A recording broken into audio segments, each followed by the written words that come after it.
दुनिया तक पर टॉप 5 में देखिए। अमेरिका में सियासी खींचतान और ट्रंप के खिलाफ महाभियोग लाने की जंग तेज हो गई है। अमेरिकी संसद में ट्रंप के खिलाफ संविधान के 25वें संशोधन को लागू करने के लिए वोटिंग कराई गई, जिसमें इससे पक्ष में 223 वोट पड़े, साथ ही इसके खिलाफ 205 वोट पड़े। यानी 223 सांसदों का मत है कि ट्रंप के खिलाफ 25वें संशोधन को लागू किया जाए। अमेरिकी राष्ट्रपति डोनाल्ड ट्रंप के लिए आज का दिन मुसीबतों भरा हो सकता है। डेमोक्रेट सांसद उनके खिलाफ महाभियोग प्रस्ताव का नोटिस ला चुके हैं और आज इस पर वोटिंग की तैयारी में हैं। ट्रंप को 6 जनवरी को संसद में हुई हिंसा का जिम्मेदार बताते हुए डेमोक्रेट सांसदों ने यह नोटिस दिया है। महाभियोग प्रस्ताव से भड़के ट्रंप ने डेमोक्रेट्स को चेतावनी भी दी है कि वो हिंसा नहीं चाहते, लेकिन देश बेहद गुस्से में है। विदेश मंत्री एस जयशंकर ने आतंकवाद के मामले पर पाकिस्तान और चीन दोनों को जमकर लताड़ लगाई है। विदेश मंत्री ने संयुक्त राष्ट्र की सुरक्षा परिषद में 1 जनवरी 2021 को 2 साल के लिए भारत के अस्थायी सदस्य बनने के बाद पहली बार यूएन को संबोधित किया।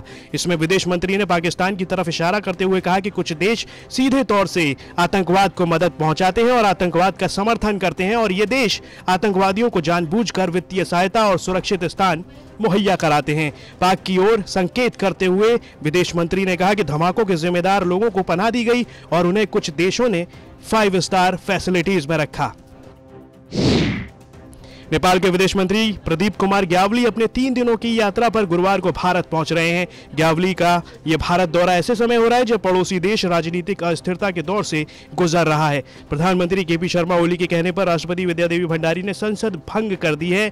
नेपाल की कम्युनिस्ट पार्टी आंतरिक गुटबाजी और कला का शिकार है। कोरोना संकट और सीमा विवाद के बीच नेपाल के विदेश मंत्री का यह दौरा दोनों देशों के बीच आपसी सहयोग और मजबूत बना सकता है। अमेरिका के विदेश मंत्री माइक पोम्पियो ने कहा कि ईरान अंतर्राष्ट्रीय आतंकवादी संगठन अल-कायदा का गढ़ बन गया है। माइक पोम्पियो ने कहा कि अल-कायदा ने तेहरान के अंदर अपने आप को मजबूत कर लिया है। यही नहीं, अल-कायदा सरगना अयमान अल-जवाहिरी के कमांडर इस समय तेहरान में छिपे हुए हैं।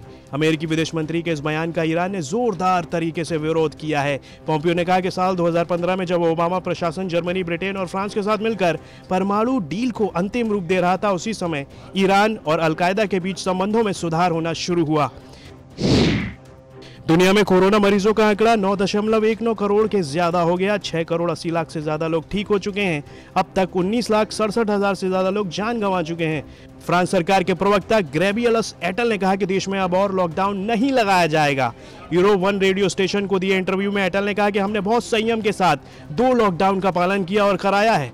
बिल मेलिंडा गेट्स फाउंडेशन के प्रमुख बिल गेट्स का अनुमान है कि कोरोना वायरस पर काबू पाने के लिए दुनिया की 70% आबादी को वैक्सीन लगानी जरूरी है। मलेशिया के राजा सुल्तान अब्दुल्ला सुल्तान अहमद शाह ने संसद को स्थगित कर दिया है और देश में आपातकाल लागू कर दिया है। बीते 50 साल में यह पहला मौका है जब मलेशिया के राजा ने देश में आपातकाल लागू किया है।